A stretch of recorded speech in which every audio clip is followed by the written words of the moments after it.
Oi, gente, boa tarde, tudo bem com vocês? Pois é, hoje nós vamos fazer a correção, né, a explicação e correção da semana 1 do PET 4 de História.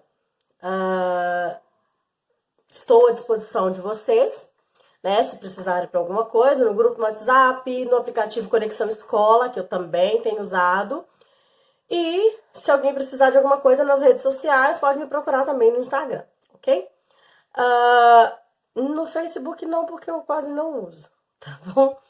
Mas se precisarem, pode mandar uma mensagem que às vezes eu consigo olhar, tá?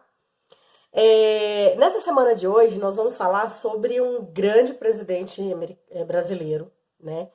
E que tem os dois lados da moeda. Tem muita gente que ama e tem muita gente que odeia, tá?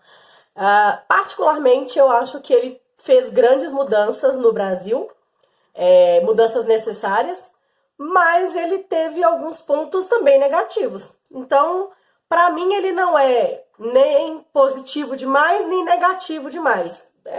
Tamo ali, tá? É muito parecido com vários outros, né? Porque ele optou por um governo populista, que é um governo onde, teoricamente, inclusive, ele ficou até conhecido como pai dos pobres e mãe dos empresários, né? Porque ele protegia tanto um lado quanto o outro, porque ele não queria ficar mal com nenhum dos dois. Então, ele é muito parecido com o que a gente tem visto na grande maioria das vezes, né? Não digo atualmente, mas na grande maioria das vezes é o que a gente tem visto. São políticos que tentam ficar do lado dos dois lados, né? Do lado do empregado e do lado do patrão, né? Ele fica ali entre os dois, sabe? Fica fazendo aquela média entre os dois lados. Porque é o mais interessante, né? Para não perder apoio de ninguém, tá? É o mais interessante politicamente falando, tá bom, gente? Mas nós vamos falar hoje, então, do nosso querido Getúlio Dornelles Vargas, ou Getúlio Vargas, ou simplesmente Vargas. E, para os historiadores, a Era Vargas. Por que a Era Vargas, gente? Porque o Vargas ele assume o Brasil após uma revolução, que é a Revolução de 30, porque Minas e São Paulo a gente sabe que existia ali o café com leite, né? A política do café com leite, a aliança entre Minas e São Paulo. Só que essa aliança é quebrada em 1929, porque São Paulo, ao invés de indicar um nome para a política, para presidente do Brasil de Minas Gerais, ele indica uma pessoa de São Paulo. Então, Minas Gerais vai entrar em choque total, né? Já tinha várias coisas acontecendo anteriormente, com essa indicação, né, do Washington Luiz, no caso, Minas Gerais resolve desfazer de vez da união que tinha com São Paulo e resolve se aliar à Paraíba, ao Rio Grande do Sul e ao Rio de Janeiro. Essa aliança trouxe o nome de Getúlio Vargas como o grande nome, o grande líder, digamos assim. E aí ele consegue chegar ao poder em 1930, tá? Não foi através de uma eleição, ele chega ao poder como um chefe do governo provisório, porque a Era Vargas, que vai de 30 a 45, ela é dividida em 3 fases, tá? 3 épocas diferentes. E ele entra, então, como chefe de governo provisório. O que é um governo provisório, gente? É um governo onde o representante vai ficar ali por um tempo curto até que todas as decisões necessárias sejam tomadas, as coisas sejam colocadas no eixo, tá? E aí, o que acontece? Só que esse governo provisório dele durou 4 anos. Meio longo, né? No meio desse governo, de 1930 a 34, ocorreu em São Paulo a chamada Revolução Paulista, ou Revolução de 32, ou Revolução Constitucionalista, que é a mesma coisa. Por quê?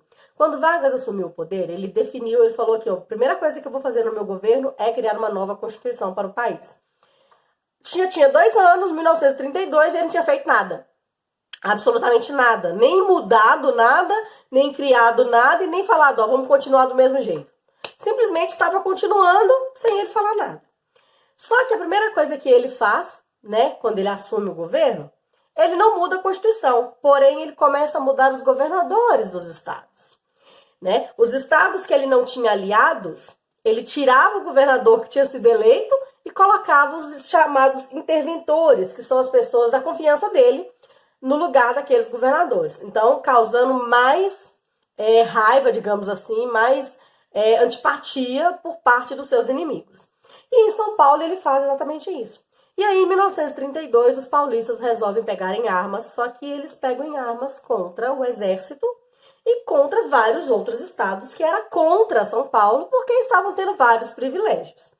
Então, São Paulo se revolta contra o governo federal, mas perde a Revolução de 32 e tudo continua como estava, né? Nada muda. E aí, em 1934, o Getúlio Vargas, então, resolve, então, fazer uma nova, iniciar uma nova Constituição, né? E aí, em 34, essas novas, que ele vai criar a partir de 34, essa nova Constituição. Antes dele criá-la, acontecem as primeiras eleições, porque passaram-se 4 anos, acontecem as primeiras eleições, ele é o candidato e ele agrada a maior parte da população brasileira. Ele, então, começa em 1934 a sua segunda fase de governo, que é o governo constitucional, que é o governo onde ele vai criar, a partir de 34, uma nova Constituição para o Brasil. Algumas coisas não mudam, tá? Da Constituição de 1891, lá da nossa independência, mas muitas coisas vão mudar, tá? Uma das primeiras coisas que mudaram, gente, eu vou ler aqui porque são bastante coisas. 3 coisas que não mudaram. O Brasil continua com República Federativa, tá? Continua a separação dos 3 poderes, executivo, legislativo e judiciário, tá bom? Essas questões continuam, tá? E as eleições diretas também, tá? Vamos lá. O que é executivo, legislativo e judiciário? Executivo tem o dever de executar as leis, de colocar as leis em práticas. Quem que representa o executivo? Prefeito, governadores e presidentes. Junto com eles, seus vices, lógico. Executivo. Aliás, legislativo agora. O legislativo, a função dele é o quê? Legislar, criar as leis. Quem representa o poder legislativo? Os vereadores, nas câmaras dos vereadores no município, as câmaras municipais. Os deputados estaduais nas assembleias legislativas, que ficam nas capitais de cada estado. E deputados e senadores, tá? Que estão lá em Brasília, deputados federais. Então, nós temos poder executivo, legislativo e o judiciário. O último, o judiciário, ele é representado por juiz, promotores, desembargadores, aqueles que são responsáveis por controlar as leis, para saber se as leis estão sendo éticas, se elas estão sendo bem implantadas, se elas estão sendo cumpridas. Então, o poder judiciário, ele vem meio que para... Não é para controlar totalmente. É para não deixar que a população seja prejudicada nem pelo executivo e nem pelo legislativo, tá bom? Mas os 3 funcionam junto. Se o legislativo não criar leis, o executivo não vai colocar em prática. E o judiciário não vai poder estudar nenhuma das leis, porque se elas não existem, como que eles vão estudar? Tá bom? E também eles não vão ter como saber se o país está sendo bem governado ou não, tá? Durante a fase constitucional, o Getúlio Vargas vai fazer nessa Constituição, vão ter grandes mudanças. E mudanças muito importantes para os nossos dias atuais e que, infelizmente, os governos atuais estão jogando por terra todos os direitos conquistados há tanto tempo, né? Ele cria CLT, que é a carteira, né, nossa famosa carteira de trabalho. Ele cria a Justiça do Trabalho, tá? Que é onde as pessoas podem ir reclamar com relação a seguro-desemprego, assistência à saúde, essas coisas. Ele cria também, ao invés do voto, continuar com aquele voto de cabresto, né? Passa agora a não ter voto de cabresto mais, assim, um voto secreto, um voto direto e secreto. Você vota em quem você quer e se você quiser, ok. E ele estipula também uma das grandes conquistas femininas, que é o voto feminino, a partir de 34, né? Ele institui direitos trabalhistas, que é a CLT. Dentro dessa CLT, dos direitos trabalhistas, a gente pode falar aí salário mínimo, tá? Férias regulamentada, previdência social, jornada de trabalho de 8 horas e não de 12, 14, 16 horas por dia. Previdência, né, que é o sistema de aposentadoria. Então, ele cria várias coisas extremamente importantes para nós, né, para a população que trabalha, tá? E, além disso, ele criou também o ensino primário gratuito e a obrigatoriedade da frequência. O ensino primário, né, que é o que todo mundo hoje, né, continua tendo direito, que é o ensino básico para todas as pessoas do Brasil, né? Não precisa, quem tem condições pode ir para uma escola particular, mas todas as pessoas têm direito a uma educação pública de qualidade, tá bom? Infelizmente, em tempos de pandemia, as coisas estão um pouco complicadas, mas a gente está tentando o máximo possível. Eu nunca imaginei ficar fazendo vídeo, né? Mas a gente está tentando. E eu até sou até contra esse negócio de vídeo, sei lá, eu acho muito estranho o povo ficar dependendo da internet para saber, para ser feliz ou não ser feliz. Se eu tiver muitas curtidas, eu vou ser feliz. Se eu não tiver, eu não vou ser feliz. Tá. E aí nós vamos começar, né, nessa segunda fase. Vai surgir, na verdade, 2 grupos totalmente contrários, que era a Ação Integralista Brasileira, AIB, que era liderada pelo Plínio Salgado. Eles eram fascistas, né, seguiam os moldes do fascismo de Mussolini, né, de Benito Mussolini lá na Itália. E a ANL, que é a Aliança Nacional Libertadora Comunista, liderada por Luiz Carlos Prestes, que foi lá em 1922 o fundador do Partido Comunista aqui no Brasil, junto com a esposa dele, a dona Olga Benário, que foi morta em um campo de concentração, né? Fazer o quê? Por ser judia, né? Ela era descendente de judeus, os pais eram judeus, e ela também era comunista, era uma mulher que participava de guerrilha, de guerra para todo lado, um treinamento de guerra, então, obviamente, viva ela não ia ficar em pleno nazismo, né, gente? E aí, a partir do Estado Novo, a partir de 1937, Vargas assume o poder agora, não como mais um presidente eleito, mas ele toma o poder, tá? Ele assume o poder de forma totalmente ditatorial, porque ele cria um plano chamado Plano Cohen, e esse Plano Cohen, que foi elaborado por ele, definia que, junto com a IB e tal, falava, olha, tem os brasileiros, né? Existe a ANL e os seus aliados querem dar um golpe de Estado e implantar o comunismo. Então, antes que isso aconteça, nós vamos dar o nosso golpe para não deixar eles tomarem conta do país. Porque senão vai acontecer aqui no Brasil o que está acontecendo em outros países. Os países estão em crise, né? Aquela história toda, como se o Brasil não tivesse em crise na época. Mas tudo bem. E aí, o Getúlio Vargas, em 1937, ele então dá o golpe de Estado, fecha as assembleias legislativas, né, onde os deputados estaduais trabalham, fecham as câmaras municipais, que é onde os vereadores trabalham, e fecha o Congresso, que é onde estão os senadores e deputados federais. Então, a partir daí, o poder legislativo passa a não ter mais poder.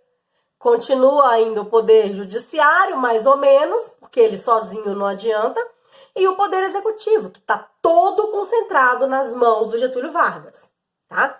E aí, o que acontece?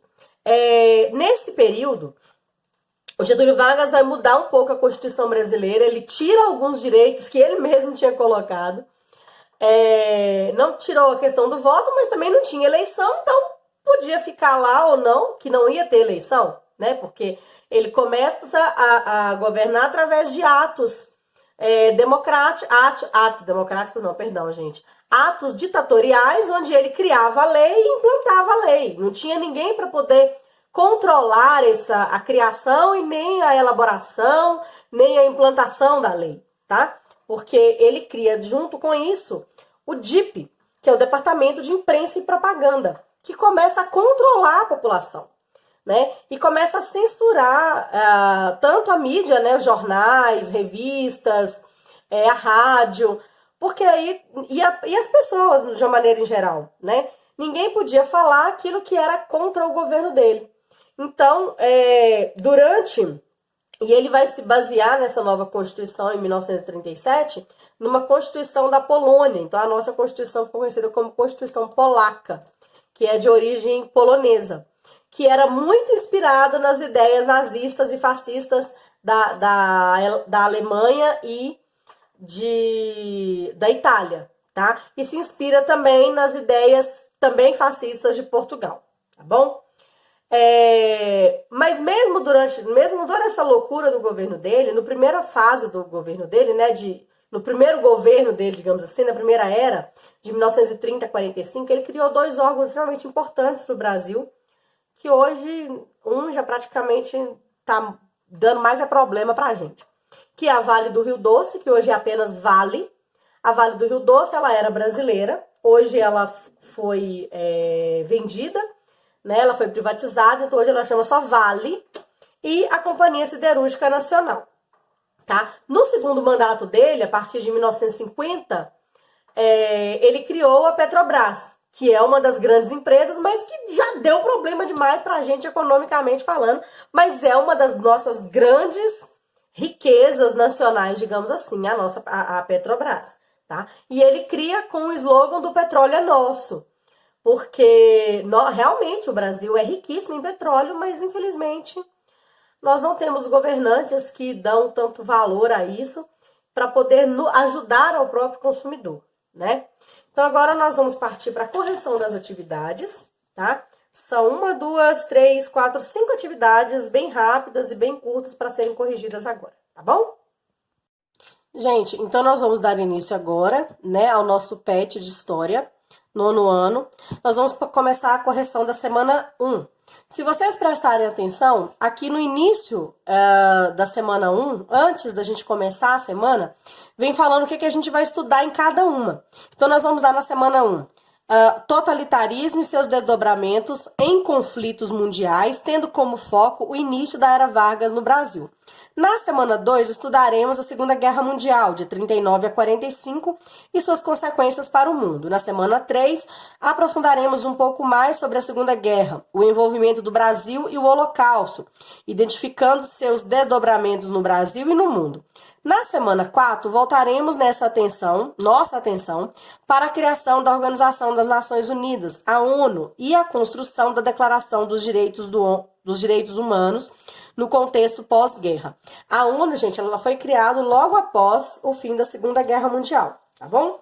Então, nós vamos começar agora a correção da atividade. A segunda folha vem falando sobre um pequeno texto sobre a Era Vargas, tá? Eu marquei no texto aqui algumas partes, porém é um texto tão pequeno, gente, tão resumido, que não tem condições de se resumir mais, tá? Eu não conseguiria nunca colocar a Era Vargas num texto tão pequeno desse, mas tudo bem, colocaram, ok. Aqui fala sobre o governo provisório, governo constitucional e Estado Novo, que é o que eu expliquei para vocês anteriormente. Governo provisório de 30 a 34, ele entra como chefe do governo. Depois ele se torna presidente eleito pela Assembleia Nacional Constituinte, de 34 a 37, e depois ele assume como ditador no Estado Novo, de 37 a 45, tá? Tudo que eu falei para vocês está aqui no texto, e eu falei coisas um pouco a mais que faltaram. Falei sobre o Plano Cohen, falei sobre a Revolta de 32, falei sobre a CLT, que não fala aqui no texto, sobre a Vale do Rio Doce, a Companhia Siderúrgica Nacional e sobre a Petrobras, que também não está no texto, tá bom? Continuando, a próxima folha já são as atividades, tá? Relacione a crise de 29 nos Estados Unidos e no mundo com a economia brasileira, a queda de exportação do café e a crise da chamada Primeira República. Por que que o café, o que que o Brasil tem a ver com a crise de 29? Como que o Brasil foi afetado? Nós respondemos uma questão bem parecida na semana 4 do PET 3, né? A economia brasileira era dependente da produção de café, que era o produto carro-chefe da exportação do nosso país, e os Estados Unidos era o maior comprador do nosso produto. Com a crise de 29, ele deixa de ser vendido como antes. Os cafeicultores tomam muito prejuízo e as oligarquias cafeeiras perdem o seu poder econômico e, consequentemente, político. Então, a crise de 29 vai afetar a nossa exportação de café para os Estados Unidos, que era o maior comprador. O país vai entrar em crise, os cafeicultores vão tomar um grande prejuízo e as oligarquias cafeeiras, que eram os poderosos, né, digamos assim, vão perder o poder econômico e também o poder político. Aqui nós vamos completar esse quadro com informações sobre a ANL e os integralistas, tá?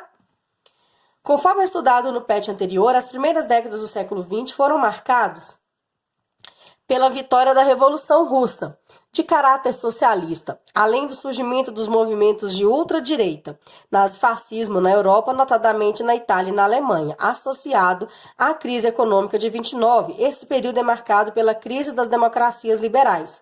Tais movimentos têm repercussão também no Brasil, a partir do surgimento de movimentos como a ANL e o Movimento Integralista Brasileiro, AIB. A partir do diálogo com seus colegas e professores e pesquisando no livro didático e outros materiais, preencha o quadro abaixo. ANL, qual que é a influência? Movimentos da Europa de combate ao fascismo, em especial comunismo e socialismo. Os integralistas, eles se inspiraram no fascismo italiano.